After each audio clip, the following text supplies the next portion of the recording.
Assalamualaikum warahmatullahi wabarakatuh.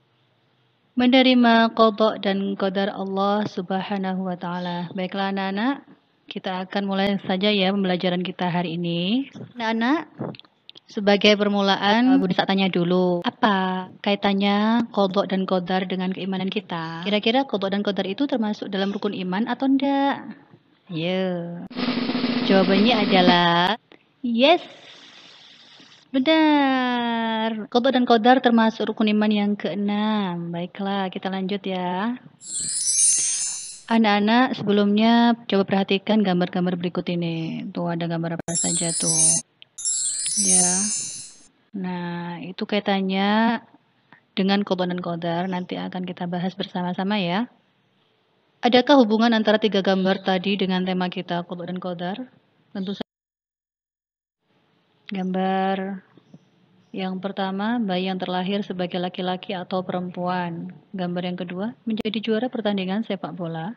Dan gambar ketiga, fenomena alam semesta.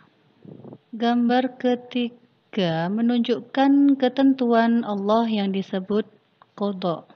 Nah, nanti akan kita bahas, kita cermati kenapa kok disebut qada ya gambar ketiga tadi.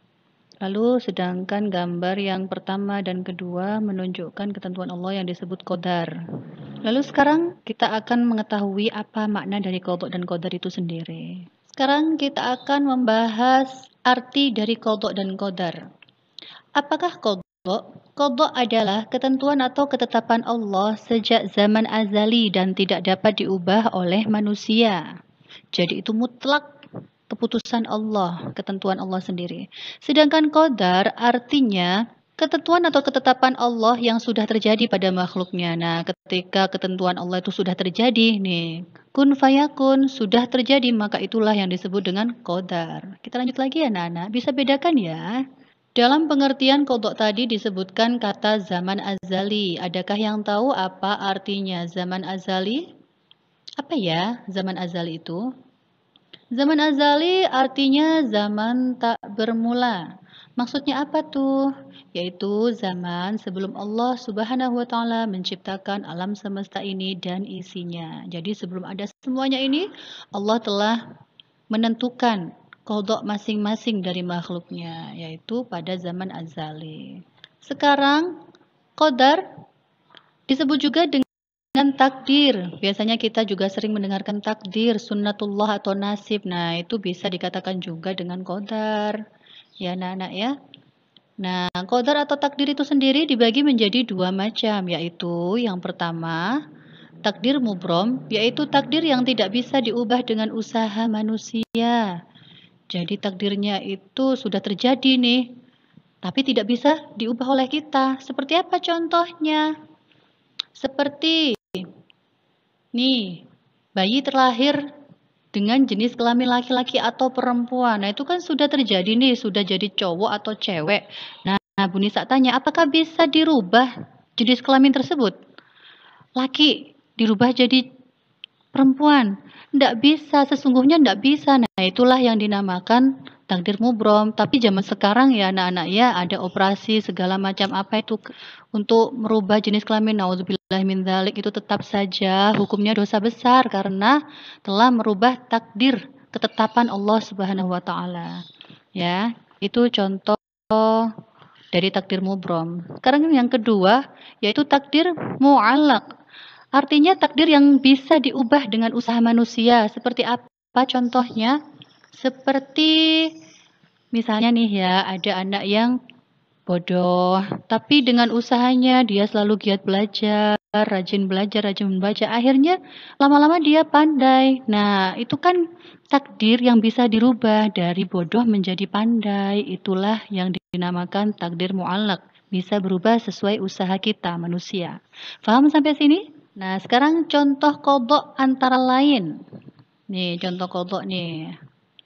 Yang pertama, umur, rezeki, jodoh itu tidak ada yang tahu anak-anak. Jadi menjadi keputusan mutlak Allah Subhanahu wa taala dan tidak ada yang tahu sampai berapa umur kita, sampai berapa rezeki kita dan jodoh kita pun kita nggak tahu.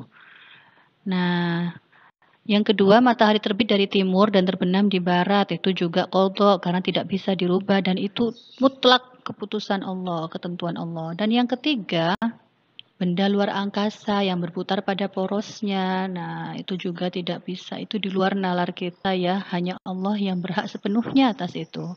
Itulah contoh dari qadha. Selanjutnya, contoh qadar atau takdir antara lain. Yang pertama, jenis kelamin. Nah, sudah Bu Nisa sebutkan tadi, jenis kelamin termasuk takdir mubrom karena tidak bisa dirubah oleh usaha kita. Yang kedua, menjadi juara karena giat belajar atau berlatih termasuk takdir apa nih? Oke, takdir mu'allaq tuh ya bisa dirubah. Jangan terbalik ya antara mubrom dan mu'allaq. Yang ketiga, menjadi kaya karena rajin bekerja termasuk apa coba? Takdir apa? Mubrom atau mu'allaq? Ya, kita lihat. Takdir apa? Mu'allaq karena bisa dirubah dari miskin menjadi kaya atau sebaliknya. Dan yang terakhir ini contoh ya. Contoh saja kalian bisa mencari yang lain. Kelahiran dan kematian ketika manusia sudah lahir, apakah bisa ditunda-tunda oleh kita? Tidak bisa. Tapi sudah terjadi kan kelahiran, begitu juga kematian. Ketika manusia sudah mati, meninggal dunia, maka adakah yang bisa menundanya atau memajukannya? Tidak bisa. Tapi karena sudah terjadi, maka dinamakan takdir. Takdir apa itu? Takdir mubrom, karena tidak bisa diubah oleh usaha kita. Paham ya sampai sini? Oke, kita lanjut lagi. Selanjutnya apa ya hikmah beriman kepada qadha dan qadar Allah? Yang pertama, sabar. Sabar itu apa? Tahan menghadapi musibah, cobaan atau ujian. Yang kedua, kita bisa bersyukur. Apa arti bersyukur? Yaitu berterima kasih kepada Allah. Kita harus sabar ketika menghadapi takdir yang buruk atau jelek. Dan kita juga bisa bersyukur ketika menghadapi takdir yang baik. Lalu berikutnya juga ada sikap qanaah. Apa itu qanaah anak-anak? Yaitu menerima takdir apapun dengan lapang dada, baik itu takdir baik maupun takdir buruk. Jadi tetap kita terima dengan lapang dada. Itu namanya qanaah. Yang keempat ada ikhtiar. Ikhtiar artinya berusaha dan berdoa. Jadi untuk mengusahakan, untuk mendapatkan takdir yang baik, kita harus ikhtiar. Dan yang terakhir yaitu tawakal. Apa itu tawakal? Berserah diri kepada Allah Subhanahu wa taala. Ketika kita sudah ikhtiar kepada Allah, sudah berusaha dan berdoa kepada Allah. Nah, dalam masa penantian menanti takdir apa yang akan kita terima itu namanya tawakal. Jadi berserah diri kepada Allah, apapun yang akan Allah putuskan, takdirkan untuk kita, maka kita pasrahkan semuanya kepada Allah. Karena Allah yang mengetahui segala yang terbaik untuk kita semua. Baik, sampai di sini sudah paham semua anak-anak? Nah, itulah anak-anak demikian Bu Nisa akhiri, semoga bermanfaat ya. Akhir kata, wassalamualaikum warahmatullahi wabarakatuh.